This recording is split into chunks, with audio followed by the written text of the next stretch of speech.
Here we are at part 2 of Make the Flower Sac Jump, and starting into Maya after that introduction that we had that you need to watch first. Make sure you see part 1 before you see this. It's going to make more sense. Alright, I have my notes and I have the flower sac here in my perspective view, and it's jumping in place up and down to match close to my reference and notes, hopefully. First thing we want to do is let's give it a ground plane or something to jump on so we have a floor reference. So I'll just create a polygon plane for a floor and scale that up. Doesn't matter the grid size, just something visible. If you want, you can give it some color. It's optional to distinguish it from the color. Here I have a texture on the flower sac. If you want to give some contrast on the floor, that's up to you too. So maybe I'll give a little bit of color contrast. Anything that can ease up on the eyes. Okay, that looks pretty good. You notice it's penetrating here, which you want probably to bring up. The feet are going to go through a little bit like that. That's how it should be because you're going to adjust the feet. Okay, something like that. And what I would recommend, you don't want to select that floor inadvertently, so you're going to put it on a layer. And I guess just go floor. And we give it a color and then make it a reference R. So now it can't be selected. All right, let's just look at the controls here. If you've used this rig before, it's pretty simple. It has a center of gravity control, a mid control, an upper part. It's been a while since you played with a rig in 3D. Spend some time practicing with this. Try to get it into some action poses and out of poses into another one before you start animating, just to refresh yourself. I'm just showing you all the stuff it has, kind of the tips of the toes like this. So do a little bit of that. I'm hitting undo each time to make sure I get back to all zeros in my channel box. And according to my notes, to this position it has a kind of frontality. It's very subtle, but I think this is its belly, I suppose. It should really be faced the other way. So I'm going to, you might have the same situation, so I showed you before in the first video to switch the cameras. It might be easier just to add a new camera, so you could go to Panels, Orthographic. Here we're going to add a new camera. And you see right camera is what you originally had. So we're going to Orthographic, New, Left. Okay, so now it's facing the way you'd like it to. When you animate, this is going to make more sense with the notes that you already had. It depends on how you do it, of course. It could be right to begin with. All right, now you've started playing with the controls, and we're not going to use every single control in the animation. Less is more. We're trying to get a good pose. We're not trying to put keyframes on everything. Overly keyframing means we have too much to manage. The fewer keyframes, the better. The easier to change, easier to manage. But we don't want to make it so simple we don't get the pose we need, or lacking detail or looking dull.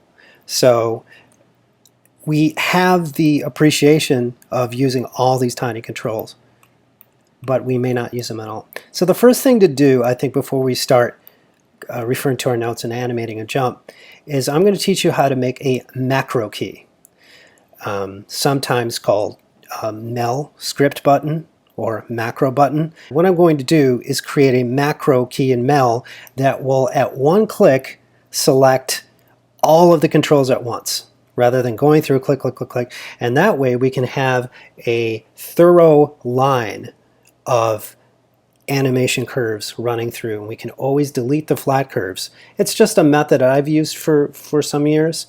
You can try it if you don't like it. There's plenty of other ways. There's using character sets down here. There's using animation layers. all kinds of different approaches. I want to show you this very simple approach that I've used that you might like, and it's really straightforward and easy to teach and easy to use over and over, so that's why I show it.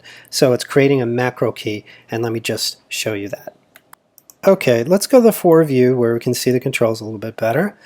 All right, now we want to open the script editor. That's down here in the corner. If you've never opened it up before, everything that Maya does is written out in a language called Mel, and it's contained here. Every little thing you do is recorded here. Okay, so what we're going to do is clear out everything here for the moment. We're going to hit this little button. Yeah, sorry, it's up here, right there. Little X in it says clear history. And we clear that out. You'll see every time you do something or select, you see how things are just adding almost willy-nilly to it, but it's very purposeful. It's very meaningful. It's like the DNA of everything that you do in Maya is recorded here.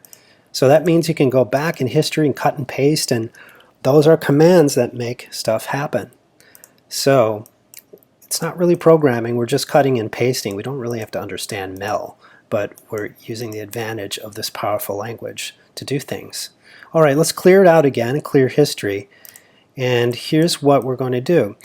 We're going to get a nice blank script editor at the top by clearing history. Then we're just going to start selecting stuff using Shift. Let's start at the master control here.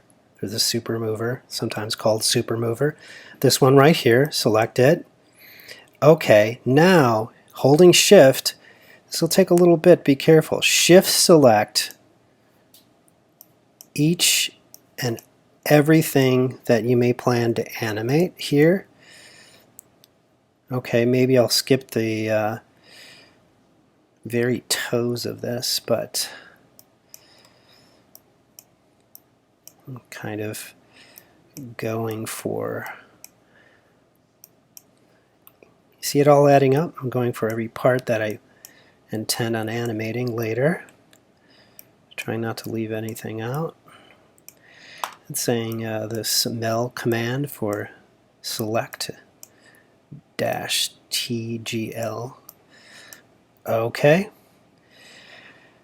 And for these other deformers, I'll just leave them. I think we got everything that at least I need.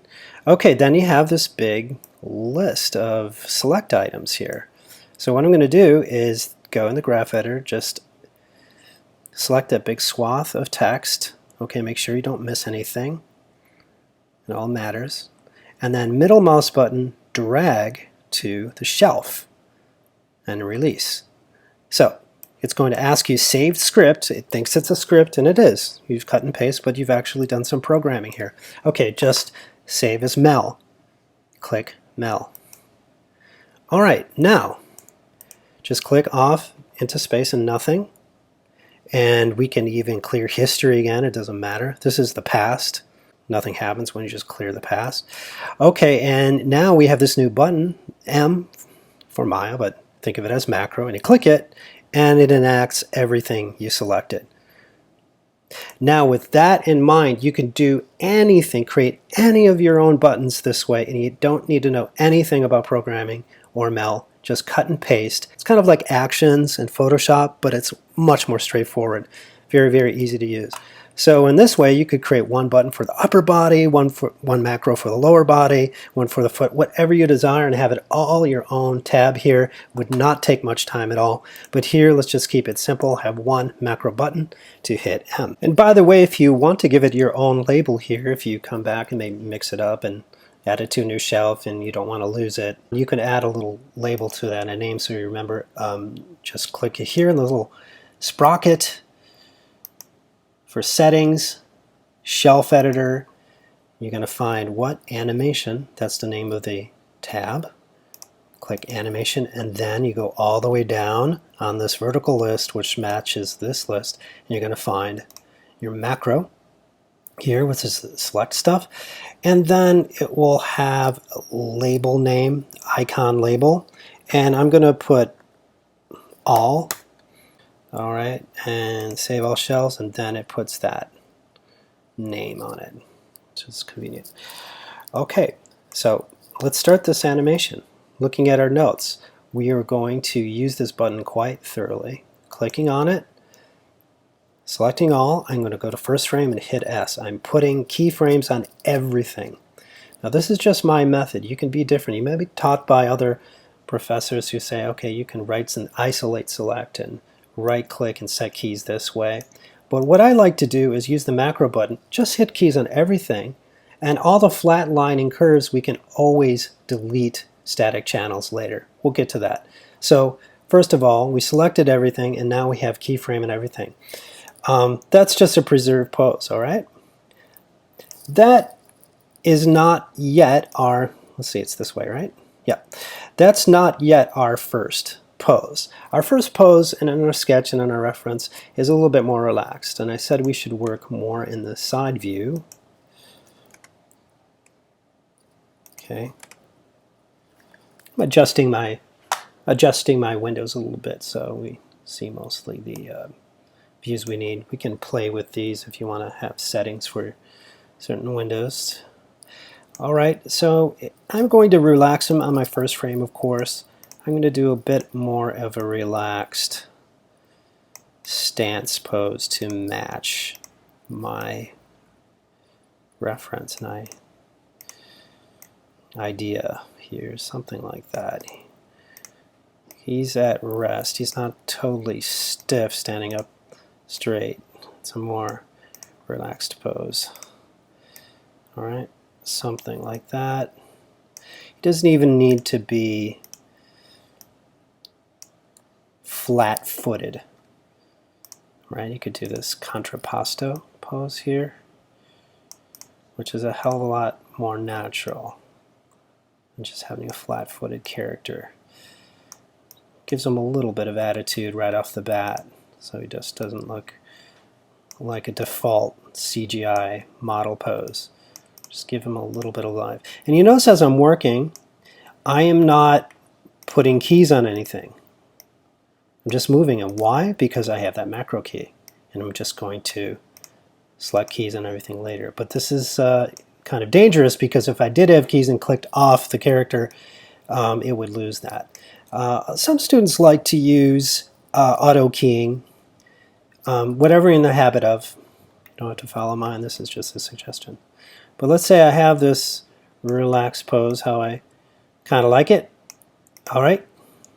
Now I'm going to hit the macro key, selects everything, and hit S for save the keyframe, and all those little poses are saved there.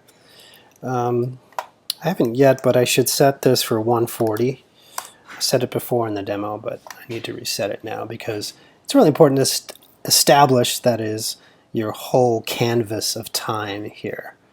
We're going from 1 to 240 maximum. All right, now I'm going to my next pose, which in my notes is the Antic 1 pose, and I'm liberally placing that at frame 26. So these are guesses. It could be totally off. I can move them around, and we're not going to feel too pressured about that. Let's also place the feet more on top of the floor. Shouldn't be sinking in too much there. We can do the little nip and tuck later. This is back to the first frame, the relaxed pose. I'm not really worried about this nitty-gritty detail. Being obsessive, I definitely would fuss with stuff sometimes, but the nature of layered animation is just letting it go, letting off stress or any tension, and going with the flow of what the first layer of animation might be. All right, back to my next pose, frame 26, that I'm guessing. Well, I know that's an Antic 1 pose, and I could make the full pose. If I were in a pose-to-pose method, I would go to frame 26, here that we're, and try to get every part of the pose, everything in position, from the feet to the belly to the upper body to those floppy ears coming over. I want to nail that and get everything right for the pose. Or I could do a layered animation method, and which I'm showing. You saw different ways displayed before. So with layered animation, all you'd really worry about, it's very minimal. I'll just go to frame 26 and then just do the up and down motion only of the pose. So I'm going to grab all I need is the super mover, and at frame 26 we have an antic. We can look at our notes. That's kind of like this, down, rotated that way, down. Okay, and then quickly just move right on. Don't think or worry about the pose, all the rest of the parts. Don't even think about that now. You're just getting the solid object into place like it's a ball in a center of gravity only. Ready, move on to 33 already. And then there's your antic 2. It's moving down a little bit more. Don't overdo it because you have other stuff up here yet to animate. So you're kind of having faith in the future that these parts will fall into place. Okay, then frame 33 is antic 2. Then the next pose on my notes is 40, around 40, and that's the launch pose. So we can roll up like that, and I could move, I don't know, about like there. Okay, maybe it's a little bit high. Okay, then put a key on that. I'm just putting the key on the super mover. That's all I really need. If you want, you could have the macro and have keys on everything else, but that might be excessive because it's just going to be flat curves. All right, the next one, here we're just trudging ahead really quick, is about frame 51, according to my notes. And that says that's our launch 2. And I'll put launch 2 maybe a little bit higher. And with style, you could choose that's going to be rolling forward or back. I'm going to put them a little bit back. Next, 61.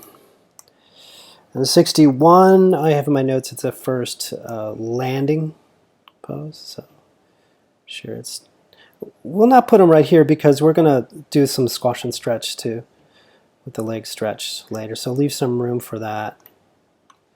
So we'll put the first landing pose about there.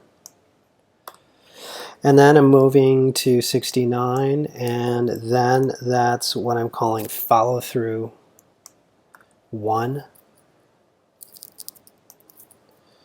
Okay. And I mentioned before, follow through 1 and 2, you could probably combine into one pose, especially through Graph Editor. And 2D, if you're animating 2D, that would be something maybe you would have 2 separate key poses for, but I'll show you that later. I'll just put a key as a follow through 1 at frame 69. Okay. Then the next key would be 79, and as a follow through 2. Okay, I'm going to put follow through 2 a little bit higher. And 92 is our kind of our recovering position, like that. And it's going to take some time to relax. So at frame 109, we are going to, first of all, we want it to match frame 1. So it needs to be exactly the same frame. So we're going to left click frame 1, and then middle mouse button click. So you make sure you have everything selected first. So I'm going to click this one, select all, our macro. Left click the first frame button so we know everything is selected, and then middle mouse button to 109, and then hit S, and we know the first end frame there is the same. Now you may be thinking, oh yes, but we have till 140 to the end. But we need this period of rest here. Think of it as a hold. If it were 2D, we have the same things in 3D.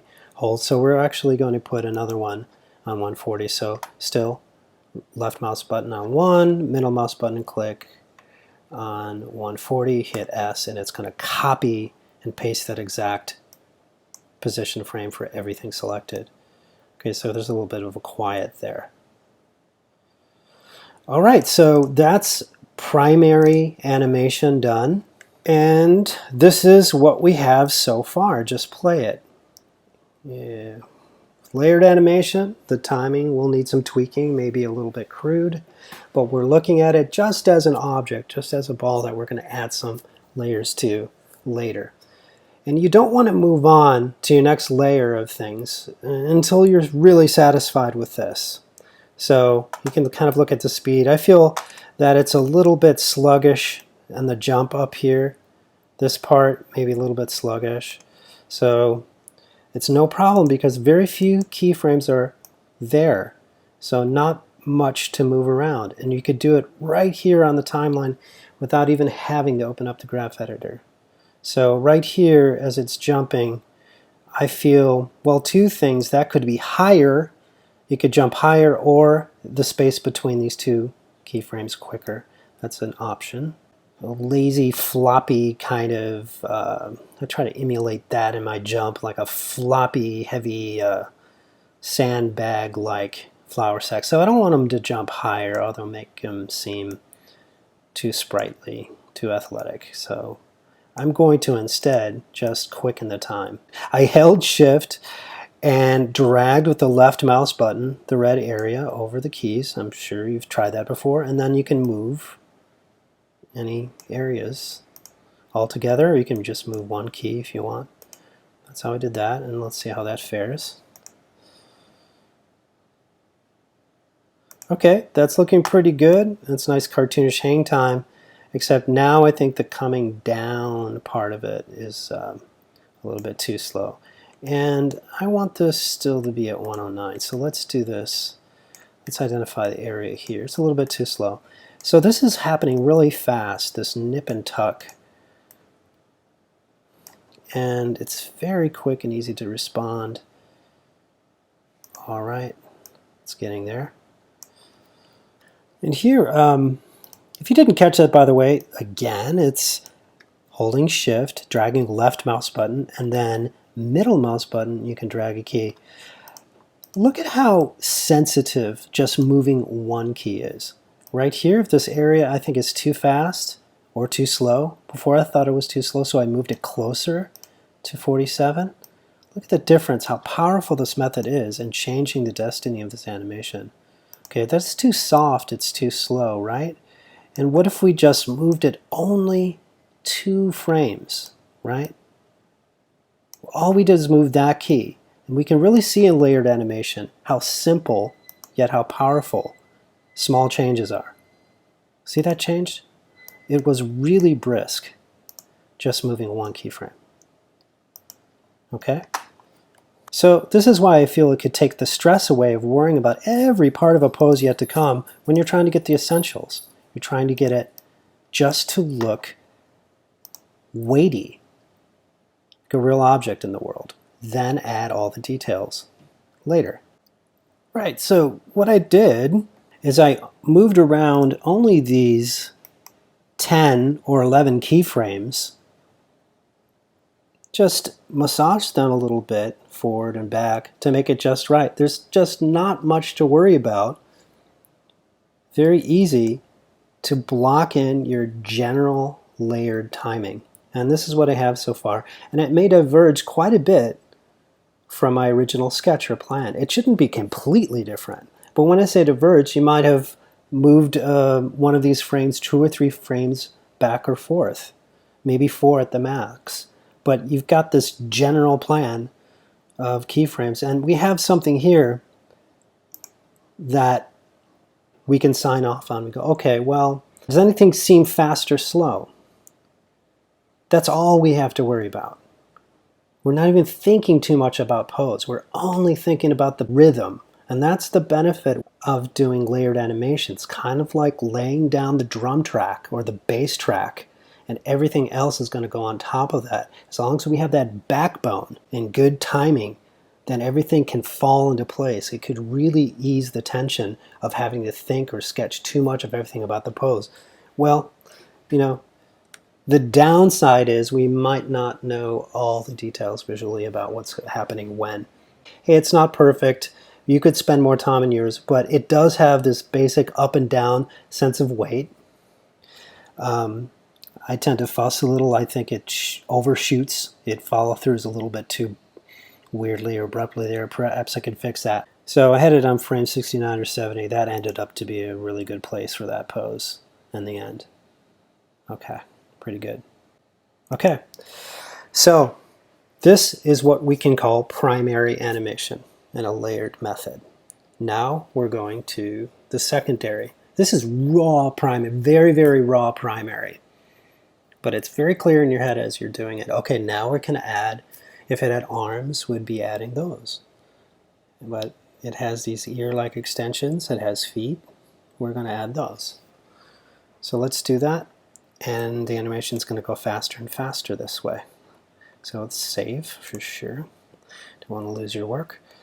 Now go back to the side view, and let's add more into that pose. And we're going to stick now to these 10 keyframe positions, because it's a nice structure we have already made as our guide. We have a relaxed pose already set. In our antic 1, in our sketch, you can play with some of these things. Make sure you're on. Do that again. Remember to select the macro, and make sure you're on the next key pose, the major primary, I should say, key pose 26. And now trying to match your sketch. Antic 1,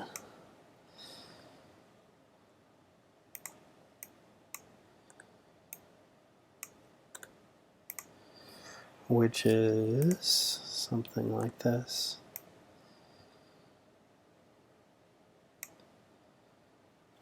Trying to get that belly more in front of the flower sack. Moving this. Okay. And again, I'm not really worried about setting keyframes as I go because I'm going to use that macro key. So Antic 1 is a little bit bent over like this, the macro key, and then hit S to save it all. Then we're going to go to Antic 2 pose and set that. In a more extreme pose of anticipation. Before the jump, he's squashing the body down, coiling inward to release the energy of the jump soon. Okay, and I'm thinking I'm doing secondary animation, so I could do the ears, but I'm not going to get too into that until a third wave. So that's the idea of layers. Primary, got the object up and down motion in good rhythm and timing and weight. And then I'm adding more of the middle section. Just think about the size of the muscles of the body if this thing had muscles. You'd go by the largest muscle groups first. The biggest movement, the super mover, we can call a prime mover, is what the first layer is. And the second layer, secondary or secondary action. Secondary sometimes means things like necklaces or jewelry, hair, something hanging off the character. Secondary is really just an action that results from another action. Depends on how it's interchangeably used in language. But in this case, we're using secondary layer in terms of the second largest muscle groups of the body, which would be the abdomen and different parts of the back, and if it had legs. So I hope you know what I mean when I say secondary. And then the ears, let's call them, and the feet, we'll consider that tertiary, or third layer. So we're going to do this all in 3 layers, as you probably gathered. Okay, so hit the macro button, and I like that pose so far. Hit S, and then keep going on. And this will now be our launch pose, and that really needs to be adjusted, as you can see. So I'm really going to stretch this out. This got a little bit tilted for that attitude initial pose. Remember how I put a tilt on the contrapposto, tilt on the hips? I'm going to straighten that out right about now. It's also easier to view on the side view. So we're in a more stretchy pose now, like that. Okay. And then remember to go to the macro key and hit S. Then we're going to our next keyframe, which is the launch 2. And I'm going to just stretch the character even more. Maybe cartoony and upward. Another value of using layered animation is you can change your mind. You don't have to go, use the language of your sketches precisely. You don't have to be hieroglyphs that you follow like a script. You can change things mid-animation using layered animation technique, and you can add things. So it's an intuitive way of working. Okay, so launch 2, that's really where we're at here.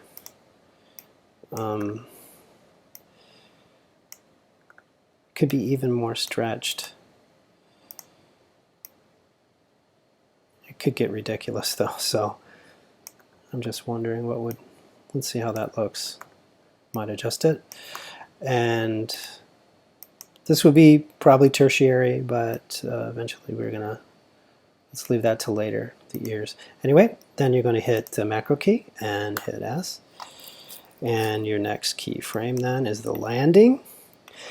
Now the landing is not squashed yet in my sketches, in my plans. It's a little bit less stretched. So I'm going to put some of that weight coming down, maybe like that. Something like that actually. But gravity hasn't slammed it down quite yet, so it's something like that. Okay. Macro key, save. Now here is truly the follow through. So it's something like that. The first follow through, Ft3. Sorry about that, Ft1. And let's have the first Ft frame. The most energy it's throwing in the opposite direction here.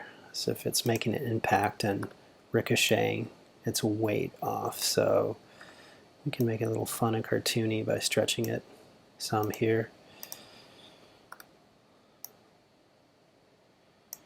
Okay, then sounds good. So macro key and S to save. All right, now Ft2, follow through 2. And this is why I said you could combine these two. It almost seems for economy, if you could delete a frame, let's just go ahead and delete that one. Would it make that much difference in the animation? If it doesn't, especially with CGI, just leave it out. You can combine it. Now it depends on the style. If you had a longer character, maybe tall, skinny kind of character, it could be useful. Or some drawn animation if you're doing this like in 2D. It would make a difference. You might do that. So this is why I mentioned before they could be combined. What could be combined am I talking about? I'm talking about the Ft and the Ft2 key poses. This is Ft1 and Ft2, that's what I mean. That recovery that's a little bit more snake-like recoiling, and maybe that's not right, but anyway, let's just leave it and move on. And we have then our recover pose. It's what I'm calling a recover pose.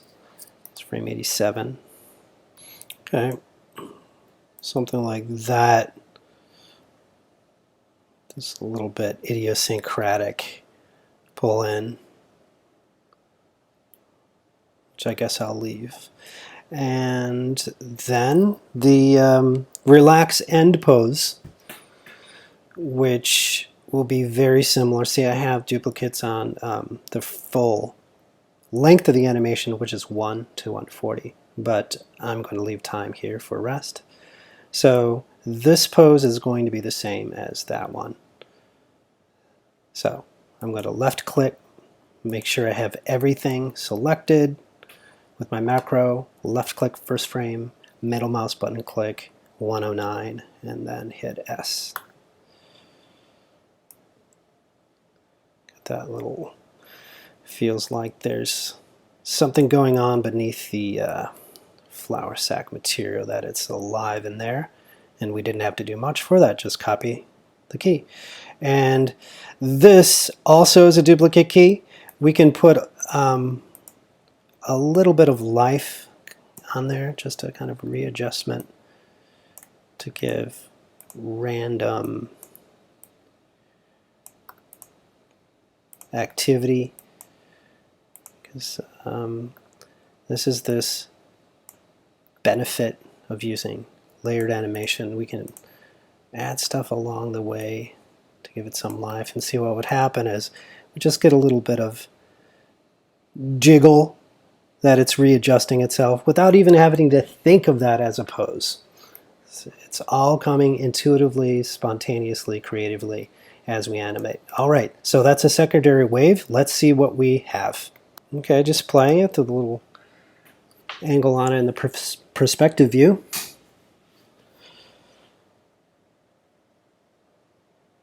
It's having some weight. Not great, but on that jump it really feels like it's getting brave there. That was a lot more exaggerated than I thought. I just wanted to look like some of the weight was coming up in the flower. So maybe that's a little bit too much. Maybe make a little adjustments here and there. Think about squash and stretch, and here, you know, it's really could be coming down, crashing down a little bit more. Depends on what. And here's the fun part, is you can just try things. A little bit goes a long way in making little changes, not even opening the graph editor. You get a very powerful variety of reactions from a very little movement. And that little shimmy at the end, I think, adds some personality.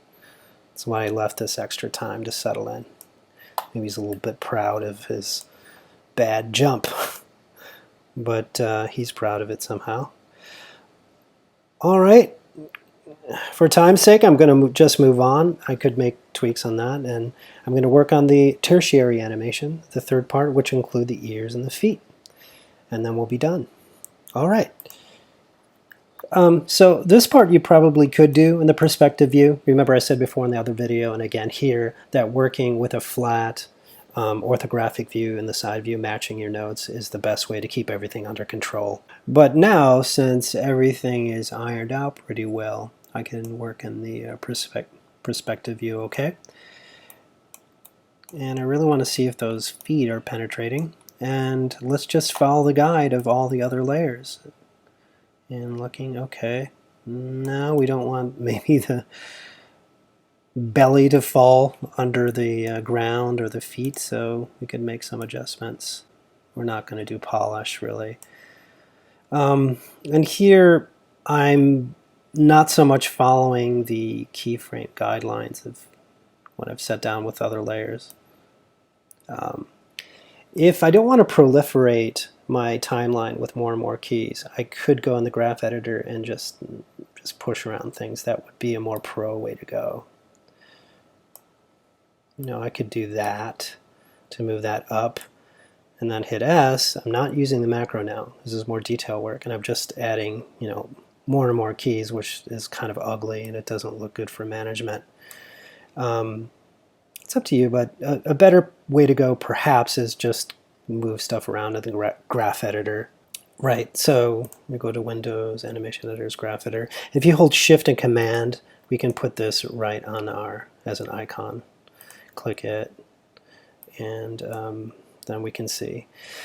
And this is what I was talking about before. We have a lot of these static channels. It's no big deal. We can just delete them. You know, delete by type, static channels. Let's also make a macro key button for that. So holding Shift and Command while you're clicking delete by type static channels makes a button. Click it, and it focuses on just what you need to know.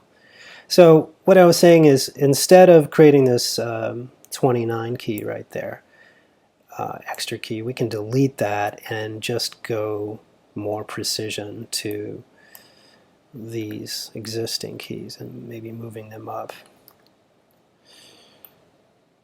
You know, it's going like that. See what's happening? So you could stay stabilized so you're not moving this. So you can lock to right there. But you can see that what's happening is it's lifting that up and down. So it's valuable to have that instead of adding an extra key here. And let's undo. If you hold shift, see what I'm doing? It's not moving. Look at right here in the graph editor. If I'm holding shift, it's locking to the vertical. So I don't want to do this. Just look at the graph editor right now when I'm doing this. So I don't want to do this where, we're shifting from keys. I want to keep the same keys in place, but just lift the elevation straight up. That kind of stuff. And if this is a problem too, you can more precision in the graph editor do that. That is a more professional way to go than adding keys here, which gets really cluttered and messy and dense. But if it's been a while since you've used Maya, feel free to just add a key if you need that too. Anyway, our point of being here is adding tertiary animation, and certainly we can do that. And any place that we can follow the existing structure of the keyframe, we should, for economy. Okay, what I want to do is drag these feet down.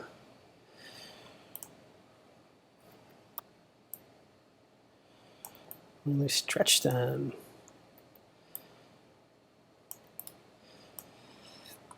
He's in this very celebrative jump pose right now.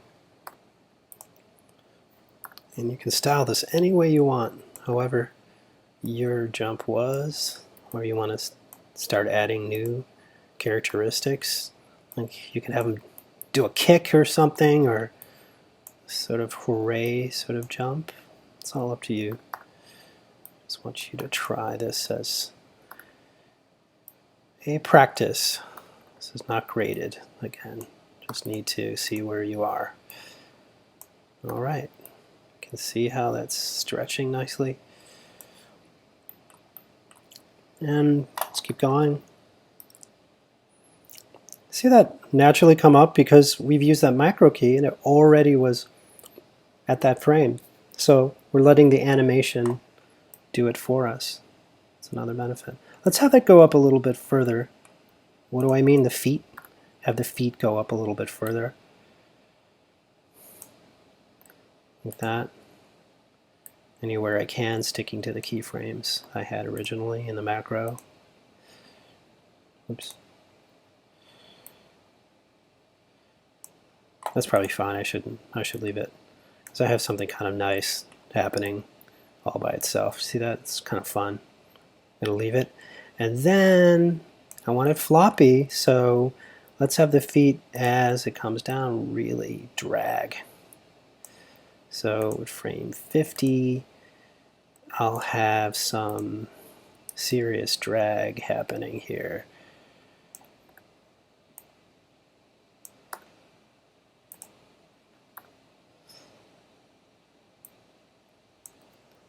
So I think this was frame 52 actually. All right, and we got this kind of fun thing happening in the legs and feet, so to speak, legs and feet. And it's up to you if you want to have it just belly flop here, bam. But I left room, if you might recall, I left room here. I want the legs to anticipate the ground and to come down. And frame 52, right?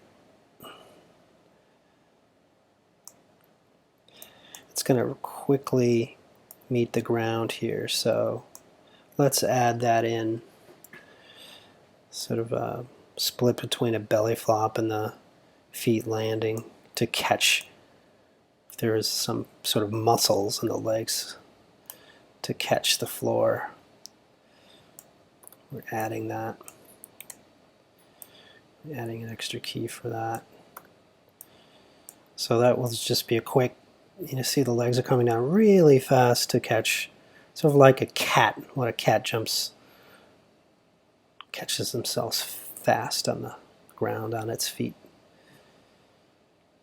Okay, and then let's see it's below the ground. Let's see if we can fix that.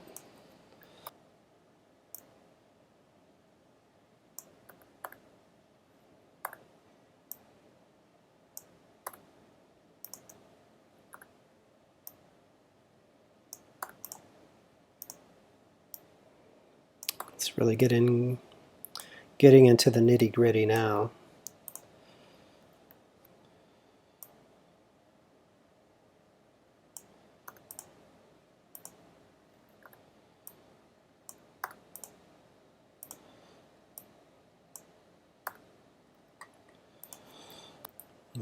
Belly is going below the ground. Maybe we can do that. Don't worry about a little bit penetrating. Who cares? Just leave that.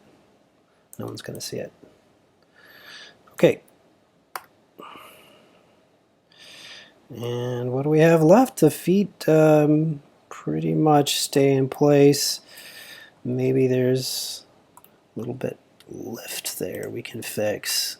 Try to generally keep them on the ground because that gives the illusion of weight, and the character has stability and is lifelike and really there. You know? So some of those little details matter, but with layered method, we do those details at the end. And what's nice is we could do this a little bit of a sigh, you know, a relaxation pose. This is the relax end pose. Like just breathe in. It's like he finished his jump and he's a little bit proud of it. So maybe the feet are lifting up in this cozy way. Okay.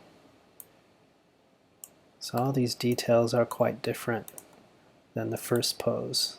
Oops, let's make sure they touch. We don't want to lift them off no levitation. We don't have levitating characters in this, so make sure you have a good sense of weight, whatever the animation is. All right, just like that, and then we need an identical frame, which is already placed there for you. So you got this little detail, cute little feet settling in detail, little attitude of shimming and relaxing in that space. And yeah, that's what we have so far. Let's just play it. And do make sure that it's playing at the right speed. You know it's playing at 24 frames per second.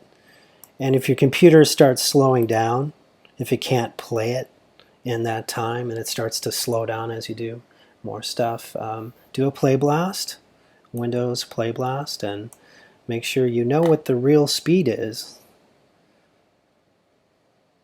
Now you can have it play every frame, and skip frames will play too fast as well, but as a rule, make sure you play blast it every now and then to see what the real, see how it's looking a little faster in reality in the play blast, right?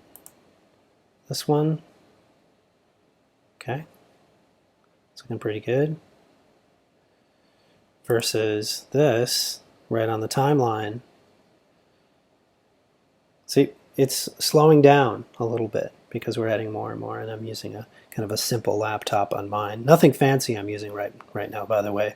So there's nothing better about my computer, I promise you, at the moment. So it is already slowing down if you have a graphics card like mine. So yes, do a play blast when you start to get in second and tertiary animation, Windows play blast, to see what actual speed it is so you're not fooled and you keep this at 24. Right, so the actual speed. All right, we're almost done. We have one last thing to do. What is it? What haven't we touched yet? The ears. So we're going to do that as our third layer in animation, this part. Okay, so let's go to it. All right. Frame 1. we're not going to mess with frame 1. We're going to go to our first antic pose, and let's do a little bit of life on that. Add some fun reactions. This is antic 1, so let's have it not quite flopped over yet. That's going to happen on antic 2. And I just made that up, spur of the moment. And that's how it is. You don't have to know everything. Don't have to know. You just go with the flow because you set up good timing before, set up good foundation. Now you can just have things go in a positive direction. Really reduce the stress and the thinking you need to do for every pose of the drawing. It's not to say you can't mix this with pose-to-pose technique, and maybe you're used to that, but this demo is particularly about layered. All right, then you have we have our second antic pose right here, and now let's really have it floppy. It's looking really floppy. Let's go for cartoony. We're going to really exaggerate that. Have it just really flopping forward. This is the fun part because everything just wants to animate for you almost. You already set that up. So we got, let's just review that, what we've done. See how it's like, nice flopping over. And the more you could exaggerate these two poses between antic 1 and 2, the more floppy that will look, right? So you are always still thinking about pose to pose. See what I'm saying? Both techniques are really important if you can master them. You see this almost bowing down and deference kind of thing happening.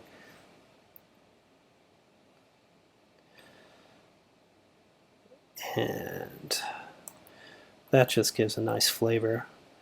And when he's going up, probably your next key pose just for the ears could come way later. Maybe something like that, frame 47. And again, just guesswork. Something like that. And then, let's say, frame 52, I'm going to have them really flap backward. Like this.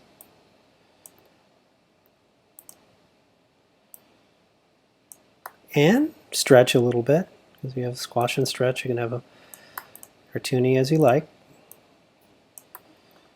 Gravity is tearing down on it. The great thing about layered too is you're adding these details and you're not sweating that, oh my gosh, I'll have to do this all over again if this isn't correct.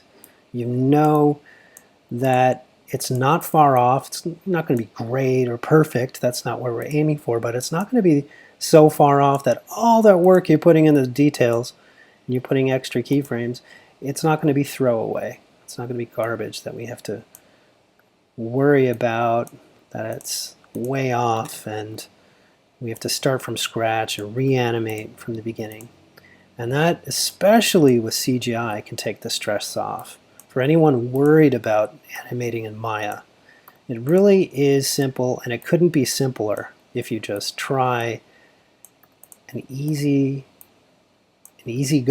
and rational approach like layered animation. Pose to pose, that is a really also very professional and useful skill to build. So both of them are really, really important. But if it's been a while since you've animated in Maya, try layered, try this method and see if it doesn't reduce the tension that you have about creating and making accurate poses. All right, so we have this goofy taffy stretch there. Let's kind of keep that because it's, I know it's crazy stretching. I'm going for a cartoony. And let's have another key pose looks like it wants to be about 54. Try not to add too many frames or proliferate my keyframes. But I feel I really need one at frame 54 of this. Okay. Then we are going to do really big flop forward. Where does it want to be? It's kind of like the animation telling you where it wants the keyframe. Very intuitive. Again, way to work.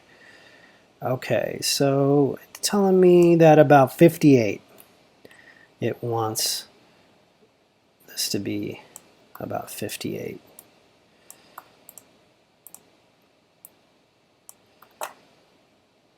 Okay. It's getting kind of overstretched here.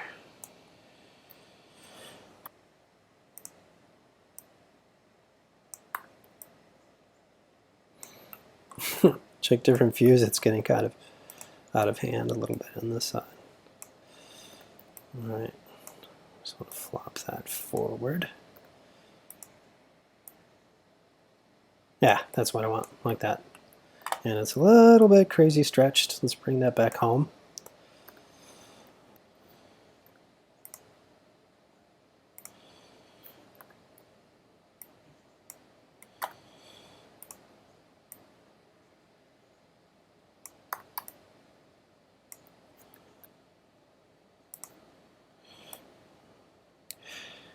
And for fussing, this is the place you can fuss for a while and not be insecure, because you have a lot of options, preferences. You don't have to do this exact pose here. You could add a little more style and it'll still look okay half the time if you work this intuitively. You've already set the foundation, the primary animation. If something looks a little bit off, like, yeah, it looks a little bit flat or weird or stretched, you don't have full control over your character in CG sometimes, or if the rig is not doing what you want it to do, just go back and add a little bit of fuss to it, a little bit reposing, just sticking to the keyframes and done. You know, you don't need to redo anything because you've already set the foundations. All right, this is a little bit asymmetrical, but asymmetry is good. Asymmetry is good sometimes in animation. You don't want everything to look exactly equal, because if you try that with your own body, you'll end up falling over. Symmetry is not balance. Asymmetry is balance. In animation, that at least, because that allows you to control and shift your weight quickly. If you're flat-footed, you can't change direction fast. So the same thing in poses, as you probably learned in animation, how to make a really good pose. And you see just hitting 7, you're seeing that represented just in black and white. It's a little bit asymmetrical, and it's okay. Looks good. All right, and then it goes to a rest position. You probably don't even need I like that little shimmy it does at the end. You probably don't need an extra key on, or keys on the ears, really, but I'm going to put a little bit of wiggle. Don't just put life. Things move, you know, things don't stay. You want to really learn how to make a hold. You don't want to over animate. That's the worst, when you way too much movement. But you don't want to under animate either. And just a little bit sometimes goes a long way to give life to something. Just a tiny little thing sometimes. Actually, it feels it needs a bit after the relax pose, back what I'm calling relax end, from the recovery to the relax end. It really needs maybe another downward pose here. And yes, I'm making this up all on the spot, as you can tell, and I'm not worried about that. I'm not worried about planning everything to the letter, to the detail. Just fixing anything that needs to be fixed that may come up that was a surprise. I don't have to worry about that mistake. I can always fix it. And some mistakes look great. And just, hey, I didn't intend that. That looks a little odd, a little weird, but you play it back and it gives it personality. Keep it. Just keep it. That's another form of creativity that you don't stress out about, especially in Maya, especially in CG. Just let it go. Let it do what it wants to do sometimes to give it life. All right. And for this very last part between the recovery pose, relaxing recovery, does this little cozy shimmy victory miniature dance here. If you want, you can have the ears. It's already animated for you in a way. You just let that go if you like, or I think it'd be kind of fun to have the ears do I don't know if this is going to work, again, intuitive, creative, but what if we had the ears do this kind of left-right thing, like, and then see how the belly shimmies to its left? Have the ears go opposite, you know? Have the ears go opposite to that sway. What would that look like? I mean, just have fun. Whatever you're doing, make good plans on paper. You know, 2D is king. No matter what you do in animation, always think 2D, even if you're not making 2D. And this is going to really serve you conceptually and visually. We made our all thumbnail sketches. Think about it first as a 2D animation, whether you're going 2D or not. And then you can just add stuff later in 3D if you're doing that. All right, let's see what we have. And I'm going to turn off under show. I'm going to say none and say show only polygons. And this is what we have. All right. I'll probably have to do a play blast of that. Well, now it's playing pretty well with the controls off. That's probably to speed. And, you know, you can change that to your liking. Seems like he slams his head down pretty hard. You can easily take care of that or alleviate that in the graph editor. I'm not going to worry about that polish. I'm not going to worry about perfection right now, just to get it blocked in. And we have it. Also, if I were to fudge on it, fuss on it, that is, it seems like this pose is a little bit too extreme as it's stretching, a little bit too much. It's a bit off balance. Very easy to fix. So simple to fix. You can say, well, this is because this is a little bit off. Bam. That's all I really did. See how that fares. That little change. Up to you. Okay. That's a good place to stop, because we've come a long way, and I've really showed you the essential operation of the layered animation method. So I'd like to see what you can do.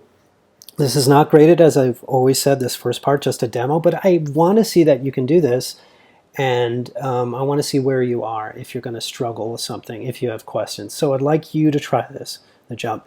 And for our better communication, when you do something, maybe if you can, if you have time, if I don't look over your shoulder virtually to do it, do a play blast. Just first, like before, turn off all the controls and then show a good angle. You can hit 7 and it's going to show silhouette with no lights in there.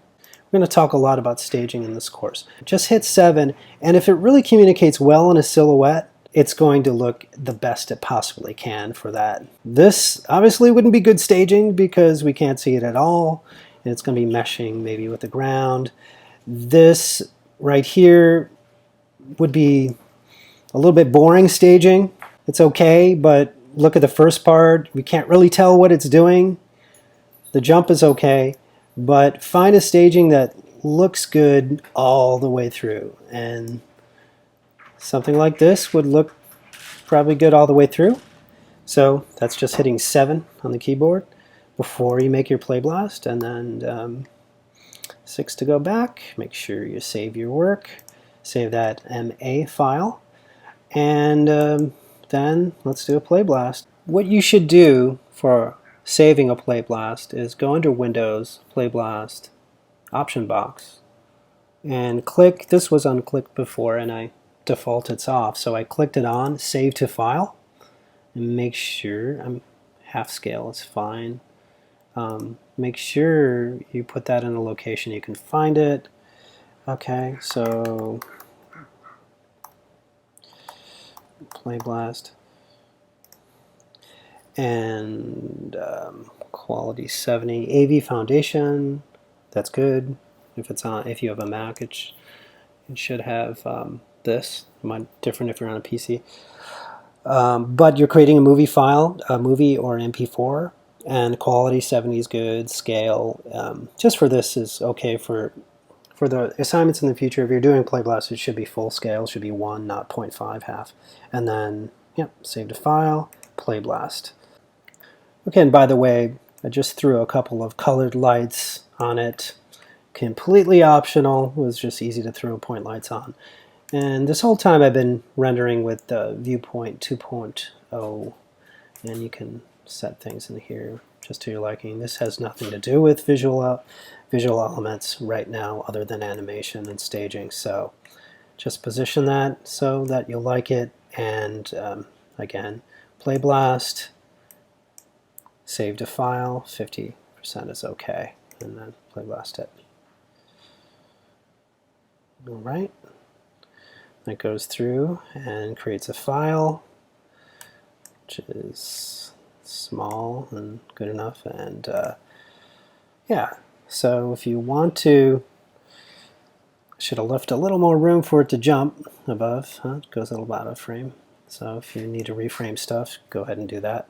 But this is a very rectilinear frame. If you want to change it to a different kind or set that frame up more square, you could. So here in render settings, in presets, rolling down to presets, you could do a square, even that says custom, or you could do one of these. If you just say 1K square and you do a Play Blast based on render settings, you could say Play Blast, this option box, then you could say display size, not from window, but I could say from render settings, and I'm going to do half that size from render settings, 50. It may do something more square to give you more room, example. All right, so if I can see where you're at, can have a good sensibility of each student and learn to see how I can help you and facilitate where the areas that need work or what obstacles or struggles you might have and where you're obviously strong and what you're really good at. All of that data is really useful for me in creating a structure of how I teach the same material from one class to another class. So you can upload it or we can share it live, or whatever is going to work for you. Before we go deeper in this class in the next weeks, I'd like to see what you can do.